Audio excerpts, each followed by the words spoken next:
Assalamualaikum warahmatullahi wabarakatuh. Selamat datang di kelas fisika. Pada kesempatan video ini kita akan membahas tentang GGL induksi sebagai akibat dari perubahan luas bidang kumparan. Jadi saya ulangi kembali, judulnya atau pembahasan kita pada kali ini adalah GGL induksi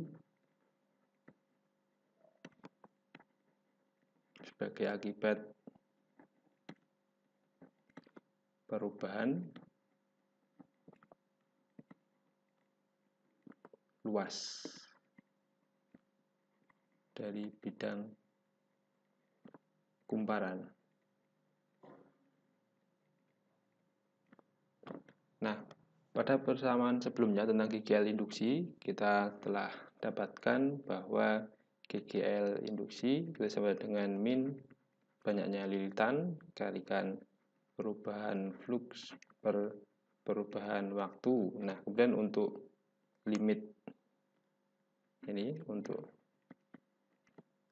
limit untuk delta T menuju 0, maka persamaan ini kita bisa ubah menjadi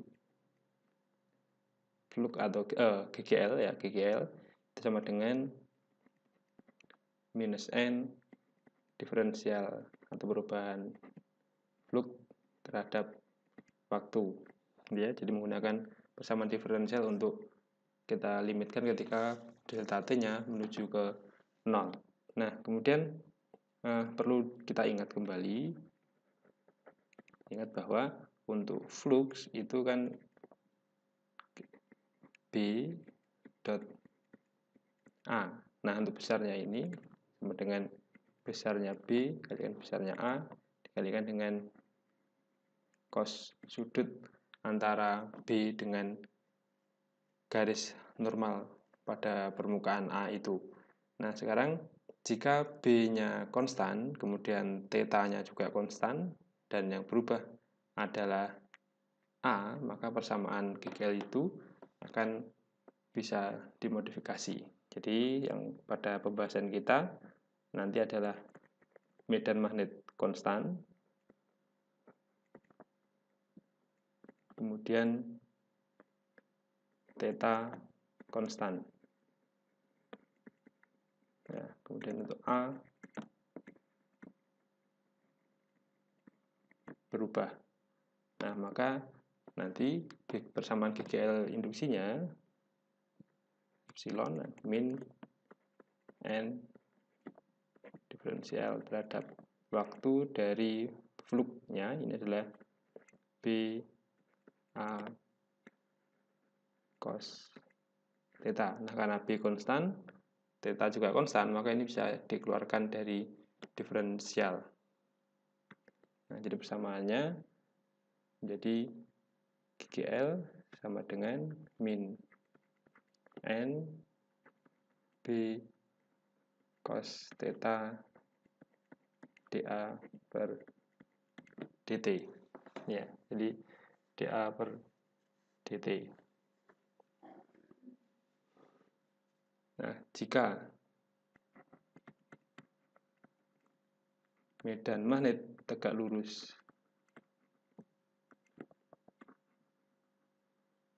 ya ini medan magnet tegak lurus A, maka theta itu sama dengan 0, sehingga cos theta sama dengan cos 0 sama dengan 1. Nah, akibatnya persamaannya menjadi N B dA per dt. Nah, untuk perubahan pada selang waktu tertentu, maka persamaan ini ya untuk delta T yang tidak menuju ke 0, delta T ini nanti tidak kecil atau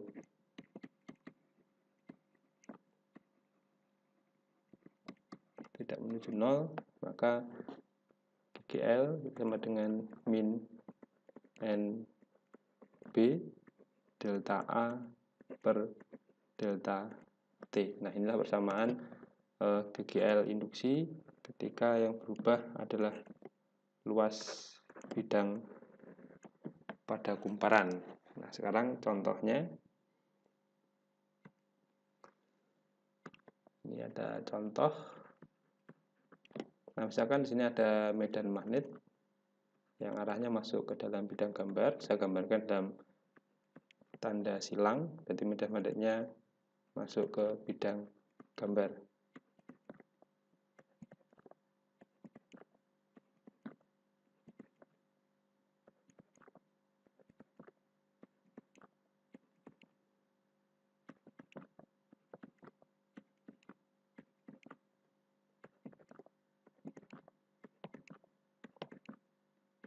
Nah, ini adalah B, konstan. Nah, kemudian ada batang yang panjangnya misalkan adalah R, jadi batang diletakkan seperti ini. Panjang batang itu adalah R. Nah, kemudian batang ini diputar ke sana. Nah, sehingga nanti dia akan membentuk luasan atau menyapu luasan yang bentuknya lingkaran. Nah, ini. Nah, maka nanti bentuk luasan yang disapu itu adalah berupa lingkaran. Kemudian maka di ujung-ujung dari batang itu akan muncul GGL induksi. Bagaimana dengan GGL induksi pada batang ini ketika dia diputar, kemudian dengan periodenya. Nah, ini jadi ada batang diputar,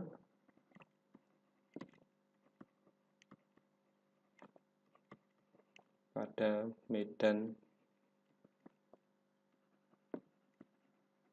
magnet konstan B, dan periode putarannya adalah T.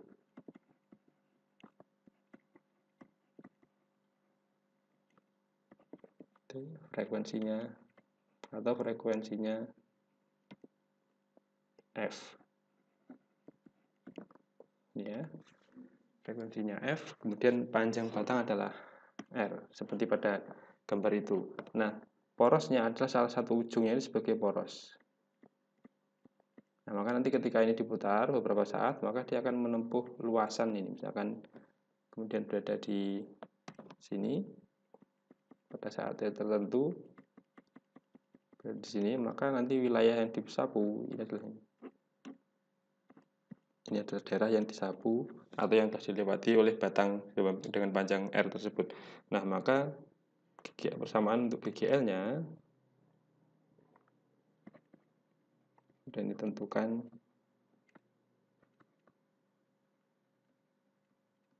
persamaan GGL induksi. GGL induksi, ya, jadi persamaannya dulu. Nah, dari sini berarti nanti kita menggunakan persamaan sebelumnya untuk GGL induksi. GGL induksi ini min N kalikan B, kemudian di sini bidang lingkaran ini tegak lurus dengan B, sehingga cos theta sama dengan cos 0 sama dengan 1. Ini tinggal dikalikan dengan delta A per delta T. Nah, seperti ini N kalikan B, kemudian delta A. Jadi dalam satu periode, maka kita ambil delta T satu periode, maka ini putarannya akan menghasilkan luas lingkaran. Jadi luasnya adalah luas lingkaran, jadi adalah B dikalikan dengan R kuadrat per delta T-nya adalah satu periode T, misalkan seperti itu. Nah, kemudian dari sini kita bisa mengubah kembali min P kalikan N kalikan B kalikan R kuadrat. R itu adalah panjang batang, kemudian seper T, atau bisa juga seperti sama dengan F frekuensi gitu ya. Jadi sini perlu diingat kembali bahwa seper periode sama dengan frekuensi dari putaran Ya F adalah seperti sama dengan F, frekuensi dari putaran batang. Nah, kemudian pertanyaan berikutnya, karena ini sudah menemukan persamaannya, bagaimana dengan nilainya, nilai dari IGL tersebut. Jadi misalkan diketahui jika B sama dengan 0,5 Tesla, misalkan ini adalah 0,5 Tesla, kemudian untuk R-nya 80 cm,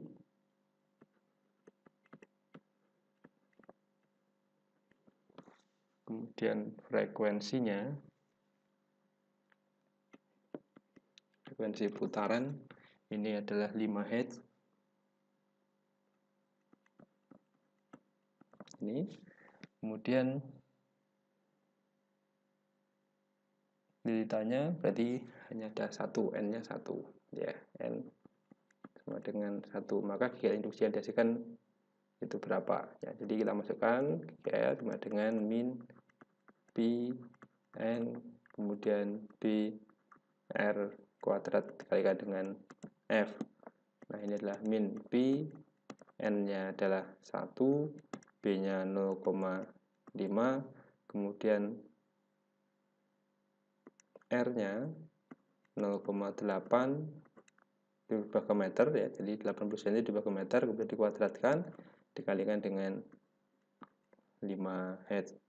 Nah, jadi ini nanti ada min P kali 0,5 kalikan 0,64 dikalikan dengan 5. Nah, jadi ini hasilnya 0,5 dikalikan dengan 0,64, berarti ini adalah 0,32. Nah, 0,32 dikalikan dengan 5, maka itu nanti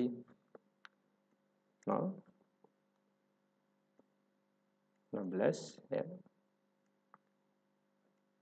1,6 kali pi volt.